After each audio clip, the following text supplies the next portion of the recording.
ദൈവനാമം വാഴ്ത്തപ്പെടുന്നവരാണ്. ദൈവത്തിൻ്റെ കൃപയാൽ സംഖ്യാപുസ്തകം എന്ന വിഷയത്തിൻ്റെ 5-ാമത്തെ സെക്ഷനിൽ പ്രവേശിപ്പാനായിട്ട് ദൈവം നമ്മെ സഹായിച്ചതോർത്ത് ഞാൻ ദൈവത്തെ സ്തുതിക്കുന്നു, സ്തോത്രം ചെയ്യുന്നു. നിങ്ങൾക്ക് എല്ലാവർക്കും കർത്താവായ യേശുക്രിസ്തുവിന്റെ നാമത്തിൽ സ്നേഹവന്ദനങ്ങളെ അറിയിക്കുകയാണ്. നിങ്ങൾ നൽകുന്ന പ്രോത്സാഹനം, സഹകരണം, പ്രാർത്ഥനയുടെ പിൻബലം എല്ലാറ്റിനുമായി ഞാൻ നന്ദി പറയുന്നു. ദൈവം നിങ്ങളെല്ലാവരെയും ധാരാളമായി അനുഗ്രഹിക്കുമാറാകട്ടെ. നാം ഇന്ന് 10-ാം അധ്യായത്തിൻ്റെ 11-ാം വാക്യം മുതലുള്ളതാണ് നമ്മൾ ചിന്തിക്കുന്നത്. അപ്പോൾ നമ്മൾ മനസ്സിലാക്കേണ്ട ഒരു കാര്യം, 10-ാം അധ്യായത്തിൻ്റെ 11-ാം വാക്യം മുതൽ 22-ാം അധ്യായത്തിൻ്റെ 1-ാം വാക്യം വരെയുള്ള കാര്യങ്ങളെ നമ്മൾ പഠിച്ചാൽ മോവാബ് സമഭൂമിയിൽ വെച്ചുള്ളതായ അവരുടെ ആ പ്രയാണവും വളർന്ന സംഭവങ്ങളൊക്കെയാണ് അതിൻ്റെ പ്രതിവാദി വിഷയം. 10-ാം അധ്യായത്തിൻ്റെ 11-ാമത്തെ വാക്യം മുതൽ 22-ാം അധ്യായത്തിൻ്റെ 1-ാമത്തെ വാക്യം വരെയുള്ള മുഖ്യ പ്രതിവാദി വിഷയങ്ങളെല്ലാം തന്നെ മോവാബ് സമഭൂമിയുള്ള ബന്ധത്തിലും അവിടേക്കുള്ള ചേർത്തുള്ള ബന്ധത്തിലാണ്. നമ്മൾ 10-ാം അധ്യായത്തിൻ്റെ 11 മുതൽ 36 വരെയുള്ള വചനങ്ങളെ വായിച്ചാൽ അവർ സിനായ് മരുഭൂമിയിൽ നിന്ന് ഉള്ള പുറപ്പാടാണ് നമുക്ക് അവിടെ കാണാൻ കഴിയുന്നത്. നമുക്ക് വായിച്ചു നോക്കാം. അനന്തരം 2-ാം സംവത്സരം 2-ാം മാസം 20-ാം തീയതി മേഘം സാക്ഷി നിവാസത്തിൽ നിന്ന് പൊങ്ങി ഇസ്രായേൽ മക്കൾ സിനായ് മരുഭൂമിയിൽ നിന്ന് യാത്ര പുറപ്പെട്ടു. 2-ാം സംവത്സരം 2-ാം മാസം 20-ാം തീയതി അവരെന്ത് ചെയ്തു?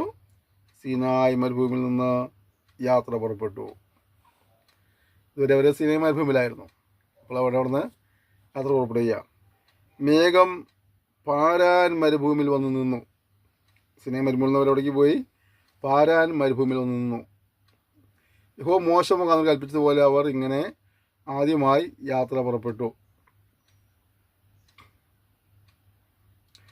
യഹൂദ മക്കളുടെ കൊടുക്കീഴുള്ള പാളയം ഗണമായി ആദ്യം പുറപ്പെട്ടു.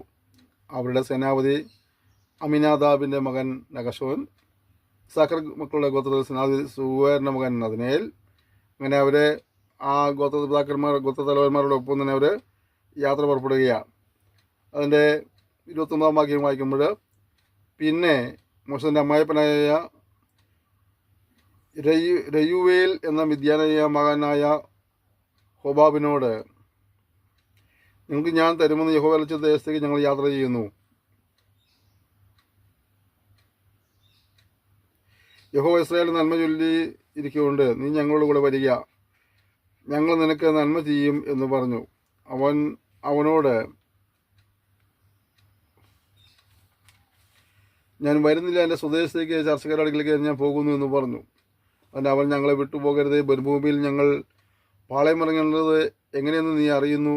നീ ഞങ്ങൾക്ക് കണ്ണായിരിക്കും, ഞങ്ങളുടെ കൂടെ കൊന്നാൽ യഹോവ ഞങ്ങൾക്ക് ചെയ്യുന്ന നന്മ പോലെ തന്നെ ഞങ്ങൾ നിനക്കും ചെയ്യുമെന്ന് പറഞ്ഞു. അനന്തരം അവർ യഹോവയുടെ പർവ്വതം വിട്ട് 3 ദിവസത്തെ വഴി പോയി. യഹോവയുടെ നിയമപ്പെട്ടകം അവർക്ക് വിശ്രാമസ്ഥലം അന്വേഷിക്കുന്നതിന് 3 ദിവസത്തെ വഴി മുമ്പോട്ട് പോയി. പാളയം പുറപ്പെട്ടപ്പോൾ യഹോവയുടെ മേഘം പല സമയം അവർക്ക് മീതെ ഉണ്ടായിരുന്നു. പെട്ടകം പുറപ്പെടുമ്പോൾ മോശെ യഹോവയെ എഴുന്നേൽക്കണമേ, ശത്രുക്കൾ ചിതറുകയും നിന്നെ പായിക്കുന്നവർ നിന്റെ മുമ്പിൽ നിന്ന് ഓടിപ്പോവുകയും ചെയ്യട്ടെ എന്ന് പറയും.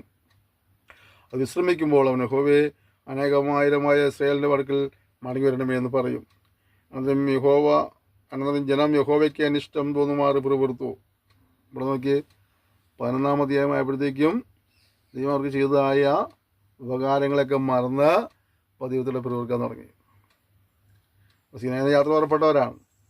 യാത്ര പുറപ്പെട്ടവർ വരുന്നു, ദൈവം അവരെ പരിപാലിക്കുന്നു, സംരക്ഷിക്കുന്നു. പക്ഷേ 11-ാം അധ്യായം ആകുമ്പോഴത്തേക്കും അനന്തരം ജനം യഹോവയ്ക്ക് അനിഷ്ടം തോന്നുമാറ് പിറുപിറുത്തു. ഈ നന്മകളെല്ലാം പ്രാപിച്ച ജനം എന്ത് ചെയ്യാണ്? പിറുപിറുക്കുക. എങ്ങനെ പിറുപിറുക്കുന്നു? ദൈവത്തിന് അനിഷ്ടം തോന്നുന്നു. യഹോവയുടെ തീ അവരുടെ ഇടയിൽ കത്തി പാളയത്തിൻ്റെ അറ്റങ്ങളിലുള്ളവരെ ദഹിപ്പിച്ചു. 11-ാം അധ്യായത്തിൽ പിറുപിറുപ്പാണ് പറയുന്നത്. എന്ത് സംഭവിച്ചു? പിറുപിറുത്തപ്പോൾ അവരുടെ നടുവിൽ തീ ഇറങ്ങി. യഹോവയുടെ തീ അവരുടെ ഇടയിൽ കത്തി പാളയത്തിൻ്റെ അറ്റങ്ങളിലുള്ളവരെ ദഹിപ്പിച്ചു കളഞ്ഞു. ജനം മോശയോട് നിലവിളിച്ചു. മോശെ യഹോവയോട് പ്രാർത്ഥിച്ചു. അപ്പോൾ തീ കെട്ടുപോയി. യഹോവയുടെ തീ അവരുടെ ഇടയിൽ കത്തുകയാൽ ആ സ്ഥലത്തിന് തബേര എന്ന് പേര് വന്നു. യഹോവയുടെ തീ അവരുടെ ഇടയിൽ കത്തുകയാൽ ആ സ്ഥലത്തിന് തബേര എന്ന് പേര് വന്നു. കണ്ടോ, ഈ തീ എങ്ങനെ ഉണ്ടായതാ? അവർ ചോദിച്ചു വാങ്ങിയ തീയ അല്ലേ? ഈ അനർത്ഥത്തിൻ്റെയും ഈ ശിക്ഷയുടെയും തീയെ അവർ ചോദിച്ചു വാങ്ങിയതാ അല്ലേ? അവരെ തീ കത്തിച്ച് കൊല്ലാൻ വേണ്ടി അല്ല ദൈവം കൊണ്ടുവന്നത്, അനുഗ്രഹം പ്രാപിപ്പാനായി കൊണ്ടുവന്നതാണ്. പക്ഷേ അവരാ ദൈവത്തിൻ്റെ പ്രവർത്തനത്തിൻ്റെ പേരിൽ അവരെ തീക്കരിയായി തീർന്നു. ഇവിടെ നമ്മളെ ദൈവം അനുഗ്രഹിക്കാനായിട്ട് വിളിച്ച് വേർതിരിച്ചവരാ. അനുഗ്രഹം പ്രാപിപ്പാനായിട്ട്, ഉയർച്ച പ്രാപിപ്പാനായിട്ട്, വിടുതലുകൾ പ്രാപിപ്പാനായിട്ട് കർത്താവ് തിരഞ്ഞെടുത്തവരാ. പക്ഷേ ചില സന്ദർഭങ്ങളിൽ നമ്മുടെ വാക്കുകൾ നമുക്ക് ശാപമായി തീരുകയാണ്, ദോഷമായി തീരുകയാണ്. അതുകൊണ്ട് നമ്മുടെ വാക്കുകളൊക്കെ നാം ദിവസങ്ങളിൽ സൂക്ഷിച്ച് കൈകാര്യം ചെയ്യാനായിട്ട് കർത്താവിനെ സഹായിക്കുമാറാകട്ടെ. പിന്നെ അവരുടെ ഇടയിലുള്ള സമ്മിശ്ര ജാതി ദുരാഗ്രഹികളായി. അപ്പോൾ ഒരു കൂട്ടർ പിറുപിറുക്കുകയായിരുന്നെങ്കിൽ ഇപ്പോൾ വേറൊരു കൂട്ടർ എന്തായിരുന്നു? ദുരാഗ്രഹികളായി. ഇസ്രായേൽ മക്കളും വീണ്ടും കരഞ്ഞുകൊണ്ട് തങ്ങൾക്ക് തിന്മാൻ ഇറച്ചി ആര് തരും? ഇപ്പോൾ അവരുടെ വിഷയം എന്താണ്? തിന്മാൻ ഇറച്ചി ആര് തരും? മിസ്രൈമിൽ വെച്ച് വില കൂടാതെ തിന്നിട്ടുള്ള മത്സ്യം, വെള്ളരിക്ക, മത്തങ്ങ, ഉള്ളി, ചുവന്നുള്ളി, ചുറ്റുള്ളി എന്നിവ ഞങ്ങൾ ഓർക്കുന്നു. ഇപ്പോൾ ഞങ്ങളുടെ പ്രാണൻ പൊരിഞ്ഞിരിക്കുന്നു. ഈ മഞ്ഞയല്ലാതെ ഒന്നും കാണുവാനില്ല. മഞ്ഞയോ കൊത്തമ്പാരി മലരി പോലെ തന്നെ നിറം ഗുൽഗുലിൻ്റെത് പോലെയുമായിരുന്നു. ജനം നടന്നു പെറുക്കി തിരികലിൽ പൊടിച്ചിട്ടോ ഇടിച്ചിട്ടോ കലത്തിൽ പിഴുങ്ങി അപ്പം ഉണ്ടാക്കും. അതിൻ്റെ രുചി എണ്ണ ചേർത്തുണ്ടാക്കിയ ദോശ പോലെ ആയിരുന്നു.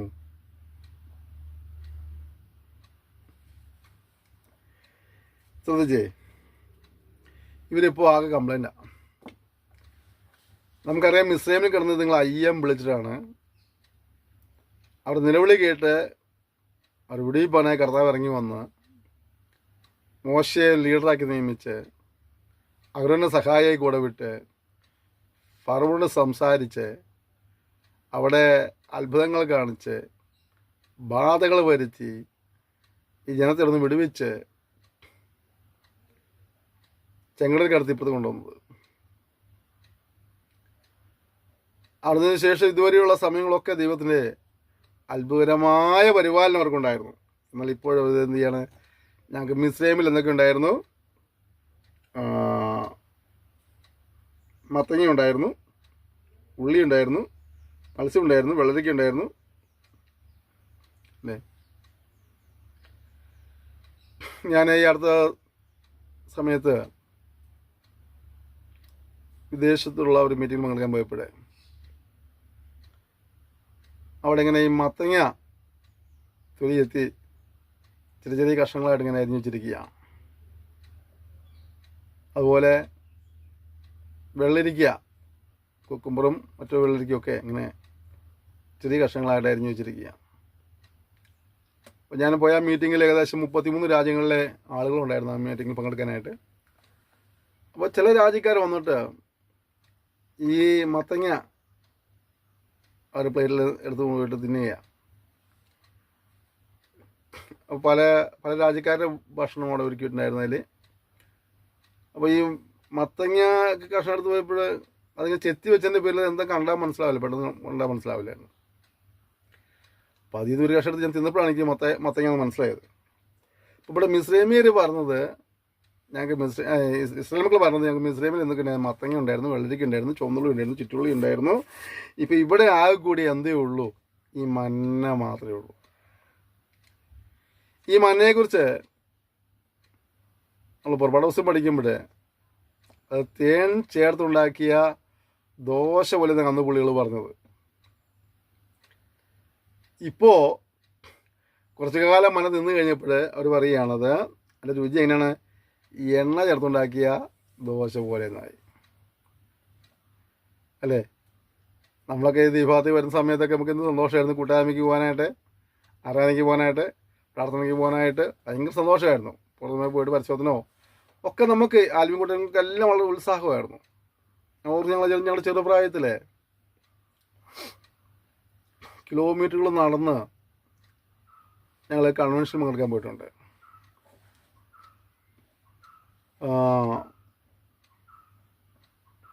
ഒരു 5 മണിക്കൊക്കെ നടന്നു തുടങ്ങിയാൽ ഒരു 7-7:30 വരെയൊക്കെ ആകുമ്പോഴാണ് ഞാൻ കൺവെൻഷൻ സ്ഥലത്ത് ചെല്ലുന്നത്. അവിടുന്ന് കൺവെൻഷൻ എല്ലാം കഴിഞ്ഞ്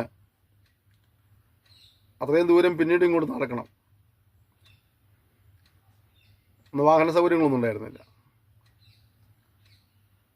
വളരെ ധനാഢ്യന്മാർക്ക് ചിലപ്പോൾ ഒരു സൈക്കിൾ ഉണ്ടാവും. അത് വീട്ടുകാർക്കെങ്കിലും ഒരു സ്കൂട്ടറോ ബജാജിൻ്റെ സ്കൂട്ടറൊക്കെ ഉണ്ടെങ്കിൽ, അല്ലെങ്കിൽ രാജ്ദൂതോ SD ഒക്കെ ഉണ്ടെങ്കിൽ അതൊക്കെ വളരെ റെയറായ കാലഘട്ടം.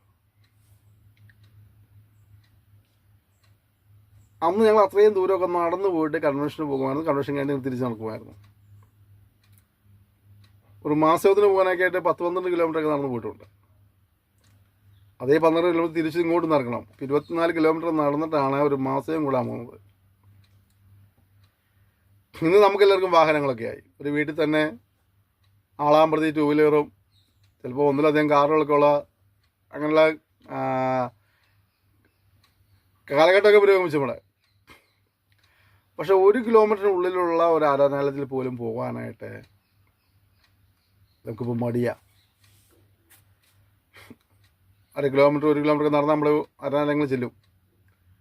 അത്ര ദൂരം പോലും നടക്കുവാൻ മടിച്ചിട്ട് ആരോഗ്യമില്ലാത്തവരെ രോഗികളായിരിക്കുന്ന ആളുകളുടെ കാര്യമല്ല പറഞ്ഞത്, ക്ഷീണമുള്ള ആളുകളുടെ കാര്യമല്ല പറയുന്നത്. ആരോഗ്യമുള്ളവർ പോലും ആരാധനയ്ക്ക് പോകാതെ കൂട്ടായ്മയ്ക്ക് പോകാതെ മടിച്ചിരുന്നൊരു കാലഘട്ടമാണ്. അപ്പോൾ നമുക്ക് പണ്ട് ഇതൊക്കെ തേൻ ചേർത്ത ദോശ പോലെ ആയിരുന്നെങ്കിൽ ഇപ്പോൾ ഇത് എന്തായി തീർന്നിട്ടുണ്ട്, എണ്ണ ചേർത്ത ദോശ പോലെ ആയി തീർന്നിട്ടുണ്ട്. പോകെ പോകെ പോകെ പോകെ നമുക്കതിനോടൊക്കെ വിരക്തി തോന്നി തുടങ്ങിയിട്ടുണ്ട്. ആത്മീയ ജീവിതം എപ്രകാരമായിരിക്കുമെന്ന് ശാന്തമായി ചിന്തിപ്പാൻ നമ്മെ കർത്താവ് സഹായിക്കുമ്പോഴാകട്ടെ. രാത്രി പാളയത്തിൽ മഞ്ഞ് പൊഴിയുമ്പോൾ മഞ്ഞയും പൊഴിയും.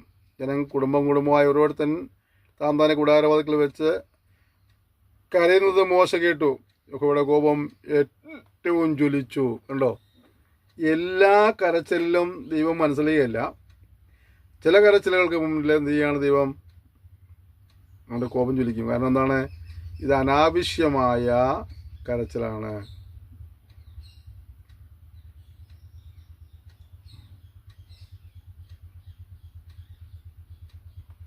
അനാവശ്യമായ കരച്ചിലാണ്.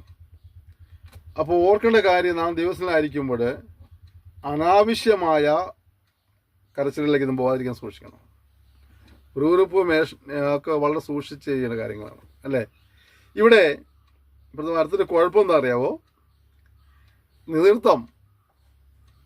ഇപ്പോൾ ഞാൻ പറഞ്ഞപ്പോൾ ഓർമ്മ, ലീഡർഷിപ്പിന് ഭയങ്കര പ്രശ്നങ്ങളല്ലേ? എവിടെ എന്ത് പ്രശ്നം ഉണ്ടായാലും ഒക്കെ നേതാക്കന്മാരാണ് ആദ്യം ഓടിയെത്തുന്നത്. ഞാൻ ഉൾപ്പെട്ട് നിൽക്കുന്ന ഒരു പ്രസ്ഥാനത്തിൻ്റെ ചെറിയ ഉത്തരവാദിത്വത്തിൽപ്പെട്ട ഒരാളായതുകൊണ്ട് എനിക്കറിയാം, പലപ്പോഴും ഓരോ ലോക്കൽ സഭകൾ ഓരോ പ്രശ്നത്തിനും ഞങ്ങൾ യാത്ര ചെയ്യേണ്ടി വരാറുണ്ട്. ഓരോ സെൻറ്ററുകളിലെ വിഷയത്തിൻ്റെ സമയത്ത് ഞങ്ങൾ യാത്ര ചെയ്യേണ്ടി വന്നിട്ടുണ്ട്. ഓരോ സ്റ്റേറ്റിലെ പ്രശ്നങ്ങൾക്ക് ഞങ്ങൾ യാത്ര ചെയ്യേണ്ടി വന്നിട്ടുണ്ട്. അപ്പോൾ ലീഡർഷിപ്പിൽ നിൽക്കുന്ന ആളുകളെ സംബന്ധിച്ചിടത്തോളം ഈ പ്രശ്നങ്ങൾക്കെല്ലാം പരിഹാരം ഉണ്ടാക്കാനായിട്ട് അവരുടെ സമയവും സമ്പത്തും ഒക്കെ ചെലവഴിക്കേണ്ടി വരികയാണ്. ഇവിടെ യുവമാർ കിടന്ന് ബഹളമുണ്ടാക്കി, യഹോവയുടെ കോപം ജ്വലിച്ചു, മോശയ്ക്കും അനിഷ്ടമായി. അപ്പോൾ മോശ യഹോവയോട് പറയാം, നീ അടിയനെ വലച്ചത് എന്ത്? നിനക്ക് എന്നോട് കൃപ തോന്നാതെ ഈ സർവജനത്തിൻ്റെയും ഭാരം എൻ്റെ മേൽ വെച്ചത് എന്ത്? കർത്താവ്, നീ എന്നെ എന്തിനാ ഇവരെ ഏൽപ്പിച്ചേ? മോശയ്ക്ക് പോലും സങ്കടം. സത്യം മനസ്സിലാക്കണം, മോശയുടെ തമ്പുരാന് കൃപയുണ്ടായിരുന്നു. മോശയുടെ തമ്പുരാന് കൃപയുണ്ടായിരുന്നു. അവൻ ജനിച്ച കാലഘട്ടം മുതലേ പണ്ടേ അവൻ ശവമായി മാറേണ്ടതായിരുന്നു. മണ്ണോട് മണ്ണായി ചേരേണ്ട കാലഘട്ടം കഴിഞ്ഞു. ആ തലമുറയിൽ മറ്റു പലരും പിടഞ്ഞു വീണ സമയത്ത് ദൈവം അവനെ രക്ഷിച്ചവനാ, അത്ഭുതമായി അവനെ പരിപാലിച്ചതാ. പുള്ളിക്ക് ഈ അണികളിൽ നിന്നുള്ള പ്രശ്നം ഉണ്ടായപ്പോൾ പുള്ളി പറയും, നീ എന്തിനാ എന്നെ ഇങ്ങനെ വലച്ചത്? എന്നോടെന്താ കൃപ തോന്നാത്തത്? ഈ ജനത്തിൻ്റെ ഭാരം എന്തിനാണ് അനുഭവിച്ചിരിക്കുന്നത്? പ്രിയപ്പെട്ടവരെ, നേതാക്കന്മാരെ അഭിഷിക്തന്മാരോട് പറയട്ടെ, ചില സന്ദർഭങ്ങളിൽ എന്നെ എന്തിനാണ് തോന്നുന്നത് റിസ്ക് എടുക്കുന്നത്? ഇതെല്ലാം വായിക്കേണ്ട ആവശ്യമുണ്ടോ? ഇതെല്ലാം കേൾക്കേണ്ട ആവശ്യമുണ്ടോ? ഇതെല്ലാം സഹിക്കേണ്ട ആവശ്യമുണ്ടോ? നമ്മൾ ചിന്തിച്ചു പോയേക്കാം. നിരാശപ്പെട്ടു പോകരുത്. ദൈവത്തിനെ പക്കൽ ഏൽപ്പിച്ച ഉത്തരവാദിത്തങ്ങൾ നിറപടിയായി നിവർത്തിക്കുക. വിളിച്ചവൻ വിശ്വസ്തനാണ്. മുന്നോട്ടുമുള്ള വഴികളെ തുറന്നു തരും. ഒരു ആശ്വാസവും പരിഹാരവും എല്ലാം ദൈവത്തിൽ ലഭിക്കേണ്ടതായിത്തീരും. ഇവിടെ മുലപിടിക്കുന്ന കുഞ്ഞിനെ രാത്രി എടുക്കുന്നത് പോലെ നീ അവരുടെ പിതാക്കന്മാരുടെ സത്യദേശത്തേക്ക് എൻ്റെ മാറത്തെ എടുത്ത് കൊണ്ടുപോകണമെന്ന് എന്നോട് കൽപ്പിപ്പാൻ ഈ ജനത്തെയൊക്കെ ഞാൻ ഗർഭം ധരിച്ചുവോ? ഞാൻ അവരെ പ്രസവിച്ചുവോ? ഈ ജനത്തിനൊക്കെയും കൊടുപ്പാൻ എനിക്ക് എവിടെ നിന്ന് ഇറച്ചി കിട്ടും? അവരിതാ ഞങ്ങൾ സിനിമ ഇറച്ചി തരിക എന്ന് എന്നോട് പറഞ്ഞു കരയുന്നു. എങ്ങനായി സർവജനത്തെയും വഹിപ്പാൻ എന്നെ കൊണ്ട് കഴിയുന്നതല്ല. അതെനിക്ക് അതിഭാരമാകുന്നു. ഇങ്ങനെ എന്നോട് ചെയ്യുന്ന പക്ഷം ദൈവം വിചാരിച്ചെന്നെ കൊന്നുകളയണമേ, എൻ്റെ അവിശ്വസം കാരണതേ എന്ന് പറഞ്ഞ് വിളിക്കുക. അപ്പോൾ മോശം മരണങ്ങൾ ആഗ്രഹിക്കുക. എന്താ കാരണം? ജനത്തിന് ഇറച്ചി വേണം. ഒരു നേതാക്കന്മാർ പലപ്പോഴും ലോക്കൽ സഭകളുടെ ആവശ്യങ്ങൾ വന്ന സമയത്ത്, സെൻട്രലുകളുടെ ആവശ്യങ്ങളുണ്ടാകുമ്പോഴൊക്കെ നേതാക്കന്മാരെ സംബന്ധിച്ച് വലിയ ഭാരമാണ്. ചിലപ്പോൾ ഒരുപക്ഷെ മോശം പറഞ്ഞ പോലെയൊക്കെ ചിലപ്പോൾ കർത്താവ് ഇത് എന്തിനാ എന്നെ ഇപ്പോൾ ഏൽപ്പിച്ച് ഇവരോട് എന്ത് മറുപടി പറയും, ഈ പ്രശ്നം എങ്ങനെ പരിഹരിക്കും ചിന്തിച്ച് നിരാശപ്പെടുത്താൻ കണ്ടേക്കാം. ദൈവത്താൽ പരിഹാരമില്ലാത്തൊരു വിഷയം ഇല്ലല്ലോ. അതുകൊണ്ട് നേതാവായി നീ തളരരുത്. ദൈവത്തെ നോക്കുക. നിശ്ചയമായും ഒരു പ്രവൃത്തി ദൈവം ചുരുടിയായിത്തീരും. മോശയുടെ നിലവിളെല്ലാം കേട്ട് കഴിഞ്ഞപ്പോൾ ദൈവം ചെയ്തു. അപ്പോൾ യഹോവ മോശയോട് ഏൽപ്പിച്ചത് ഇസ്രായേൽമാരിൽ വെച്ച് ജനത്തിനെ പ്രമാണികളും മേൽവിചാരകന്മാരും എന്ന് നീ അറിയുന്ന 70 പുരുഷന്മാരെ സമാഗമന കൂടാരത്തിലേക്ക് നിന്നോട് കൂടെ നിൽക്കണമെന്ന് എൻ്റെ അടുക്കൽ കൂട്ടിക്കൊണ്ടുവരിക.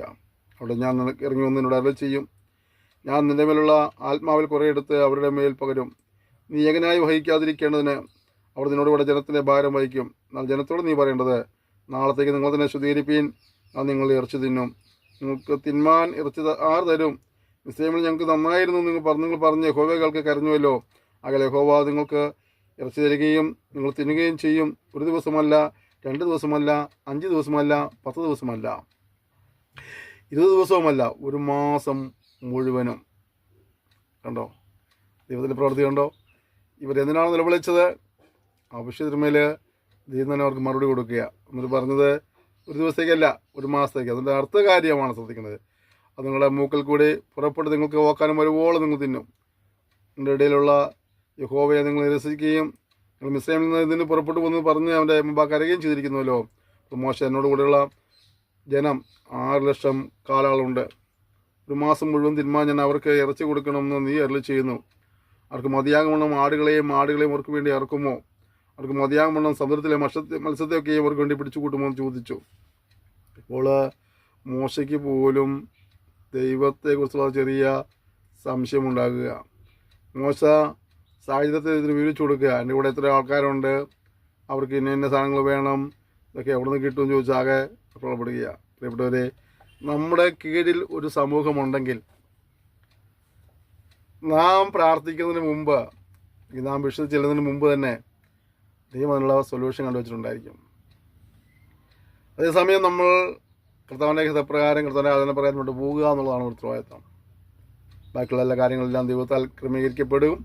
അതുകൊണ്ട് കൂടെയുള്ള ആളുകളുടെ ആവശ്യങ്ങളെ മനസ്സിലാക്കി, ലോക്കൽ സഭയുടെ ആവശ്യങ്ങളായിരിക്കാം, ഒരുപക്ഷെ സെൻറ്ററിൻ്റെയോ സെക്ഷൻ്റെയോ ആവശ്യങ്ങളായിരിക്കാം, ഒരുപക്ഷെ സ്റ്റേറ്റിൻ്റെയോ റീജിയൻ്റെയോ ആവശ്യങ്ങളായിരിക്കാം, പക്ഷേ രാജ്യത്തെ പ്രവർത്തനങ്ങളുടെ ആവശ്യങ്ങളായിരിക്കും. അത് എന്ത് തന്നെയാകട്ടെ, ഒരുപക്ഷെ നാഷണൽ ലീഡറാവാം, സ്റ്റേറ്റ് ലീഡറാവാം, റീജിയൻ ലീഡറാവാം, സെൻറ്ററിൻ്റെയോ സെക്ഷൻ്റെയോ മുതലുള്ള വ്യക്തിയായിരിക്കാം, ഇപ്പോൾ ലോക്കൽ സഭയുടെ ഉത്തരവാദിത്തമുള്ള ആളായിരിക്കാം. ആരും ആകട്ടെ, നിൻ്റെ കീഴിലുള്ള ജനത്തെ പരിപാലിപ്പാൻ ആവശ്യമായ കാര്യങ്ങളെല്ലാം ദൈവത്താൽ ഉളവാകും എന്നുള്ള വിശ്വാസത്തോടെ എൻ്റെ മക്കളെ ഏൽപ്പിച്ച ശുശ്രൂഷകളെ നിറപടിയായി നിവർത്തിക്കുമെന്ന് സഹായിപ്പാൻ അന്ന് നിന്ന് സമർപ്പിക്കുവാൻ കർത്താവ് സഹായിക്കുമാറാകട്ടെ.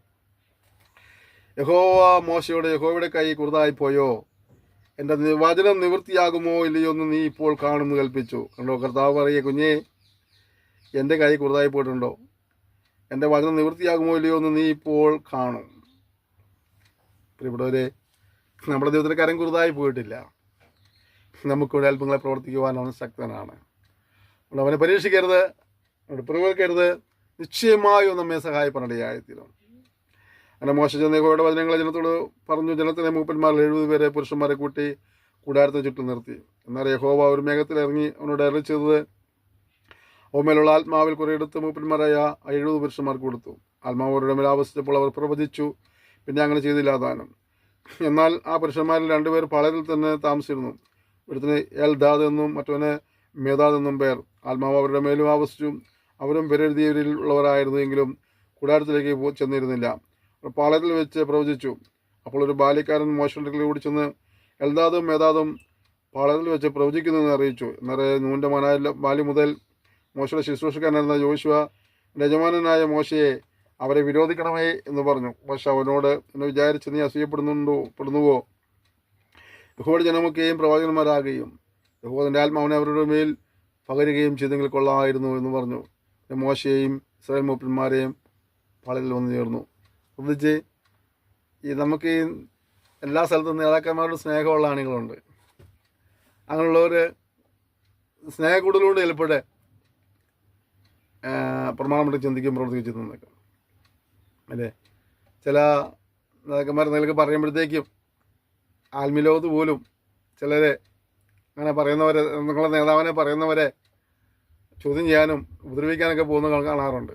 അത് ഈ നേതാവിനുള്ള സ്നേഹം കൊണ്ടാണ്. പക്ഷേ ഇവിടെ 2 പേര് പാളയത്തിൽ പ്രവചിക്കുക.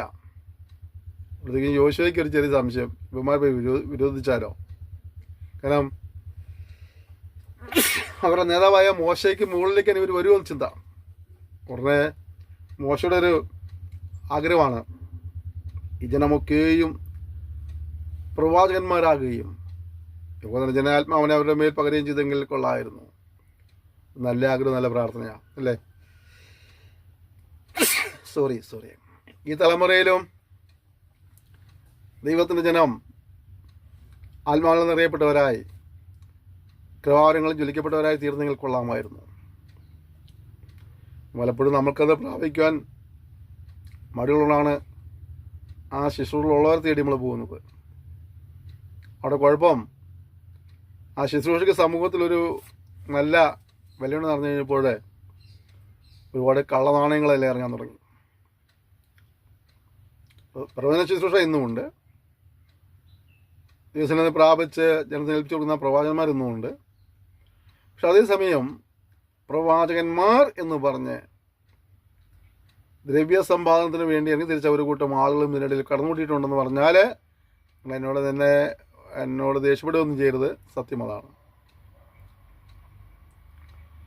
ദൈവത്തിൽ നിന്ന് പ്രാപിക്കാത്ത കാര്യങ്ങൾ ജനത്തോട് പറഞ്ഞ്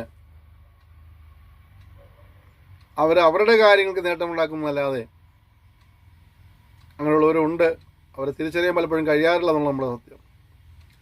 ഈ ഒറിജിനലിനെ ഡ്യൂപ്ലിക്കേറ്റിനെയും തിരിച്ചറിയാൻ കഴിയാത്തതുകൊണ്ട് ചിലരെ ഒറിജിനലിനെ വേണ്ടെന്ന് വയ്ക്കുകയും ഡ്യൂപ്ലിക്കേറ്റിനെ സ്വീകരിക്കുകയും ചെയ്യും. അവസാനം ഇതുകൊണ്ടുള്ള എല്ലാ പ്രശ്നങ്ങളും ഉണ്ടായി കഴിയുമ്പോഴാണ് അയ്യോ ഇത് ഡ്യൂപ്ലിക്കേറ്റും തിരിച്ചാൽ അപ്പോഴത്തേക്കും ഒരാളെ നഷ്ടങ്ങൾ അതിനെ സംഭവിച്ചിട്ടുണ്ടായിരിക്കും. വളരെ സൂക്ഷിക്കുക. ദൈവജനം ആത്മീയപരങ്ങൾക്കായി വാഞ്ചിക്കുകയും പ്രാർത്ഥിക്കുകയും ചെയ്യുക. അവൻ്റെ കൃപ നമ്മൾ ചൊരിയപ്പെടുവാനായിട്ട് ദിവസങ്ങളിൽ പ്രാർത്ഥിക്കുക. അടുത്ത യഹോവ അയച്ച ഒരു കാറ്റ് ഊതി കടലിൽ നിന്ന് കാടയെ കൊണ്ടുവന്നു. പാളയത്തിന് സമീപത്ത് ഒരു ദിവസത്തെ വഴി ഇങ്ങോട്ടും ഒരു ദിവസത്തെ വഴി അങ്ങോട്ടും, പിന്നെ പാളയത്തിൻ്റെ ചുറ്റിലും നിലത്തോടെ ഏകദേശം 2 മുഴം അടുത്ത് പറന്നു നിൽക്കുമാറാക്കി. ജനം എഴുന്നേറ്റ് അന്ന് പകൽ മുഴുവനും രാത്രി മുഴുവനും പിറ്റന്നാൾ മുഴുവനും കാടയെ പിടിച്ചു കൂട്ടി. നന്നാ കുറച്ച് പിടിച്ചവൻ 10 പറ പിടിച്ചു കൂട്ടി. അവർ അവയെ പാളയത്തിൻ്റെ ചുറ്റിലും ചിക്കി. എന്നാൽ ഇറച്ചി അവരുടെ പല്ലിനിടയിലിരിക്കുമ്പോൾ അത് ചവച്ചെടുക്കും മുമ്പേ തന്നെ യഹോവയുടെ കോപം ജനത്തിന് ജ്വലിച്ചു. യഹോവ ജനത്തെ ഒരു മഹാവാദം സംഭരിച്ചു. ദുരാഗ്രഹികളുടെ കൂട്ടത്തെ അവിടെ കുഴിച്ചിട്ടതുകൊണ്ട് ആ സ്ഥലത്തിന് കിബ്രോത്ത് ഹത്തവ എന്നു പേരായി.